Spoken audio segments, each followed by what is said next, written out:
Assalamualaikum warahmatullahi wabarakatuh. Perkenalkan saya Diasela Ayuni Tias. Saya NIM 067.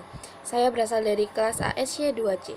Pada kesempatan kali ini saya akan membahas mengenai subbab yaitu investasi. Investasi dalam Islam merupakan kegiatan menanamkan harta dalam suatu usaha atau aset dengan harapan mendapatkan keuntungan atau laba. Selama kegiatan tersebut tidak bertentangan dengan prinsip-prinsip syariah.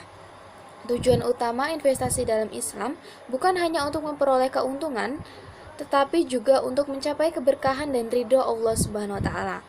Adapun beberapa hal mengenai investasi dalam Islam, yaitu yang pertama mengenai larangan untuk tidak menimbun harta dan motivasi untuk berinvestasi.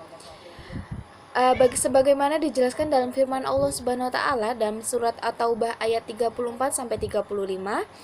Ayat ini memberikan peringatan keras kepada dua golongan, yaitu yang pertama golongan ulama dan tokoh agama yang menyalahgunakan posisi mereka untuk keuntungan duniawi.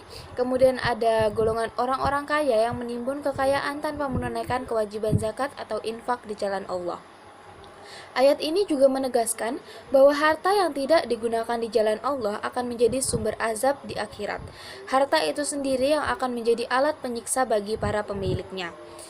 Adapun makna simbolik dari kata disetrika dengan emas dan perak, yaitu menggambarkan bahwa azab akan datang dari sesuatu yang mereka cintai dan pertahankan di dunia, yaitu harta benda mereka.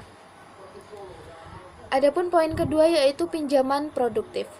Salah satu sabda Nabi yaitu memiliki maksud sabda dari Abu Hurairah bahwa Rasulullah SAW menyebutkan seorang pria dari Bani Israel yang meminta beberapa Bani Israel untuk meminjamkan 1000 dinar, maka dia berkata, "Bawakan aku para syuhada akan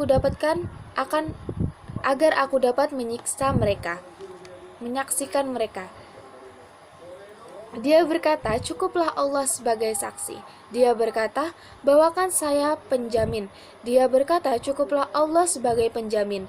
Dia berkata, "Anda telah mengatakan yang sebenarnya."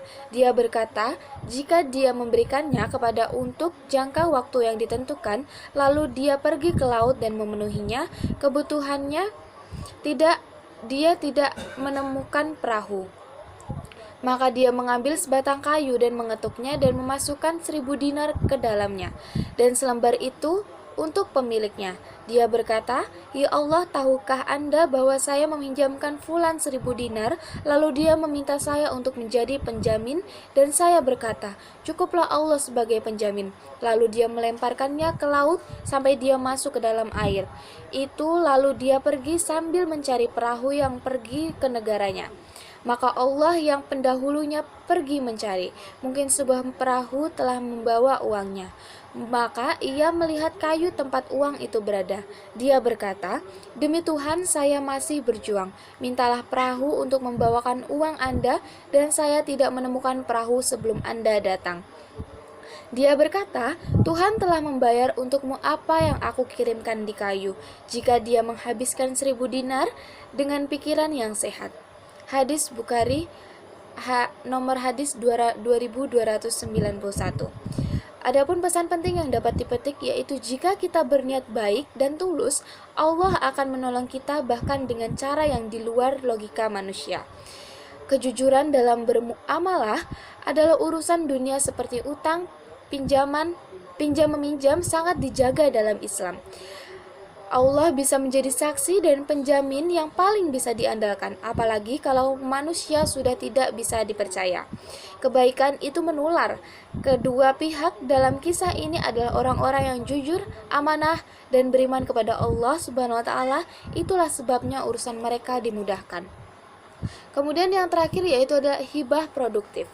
Dalam sabda Nabi yang berarti dari Abu Hurairah radhiyallahu anhu bahwa Rasulullah SAW bersabda, "Sebaik-baiknya pemberian adalah unta yang baru melahirkan, yang banyak susunya yang didapatkan dari ghanimah yang belum dibagi sebagai anugerah dari Allah, dan kambing yang didapatkan dari harta ghanimah yang belum dibagi. Ia berangkat pagi hari dengan kantong kosong, namun pulang dengan kantong yang penuh berisi." Sekian penjelasan dari saya, semoga bermanfaat, dan apabila ada salah kata saya mohon maaf. Wabillahi taufik walhidayah. Wassalamualaikum warahmatullahi wabarakatuh.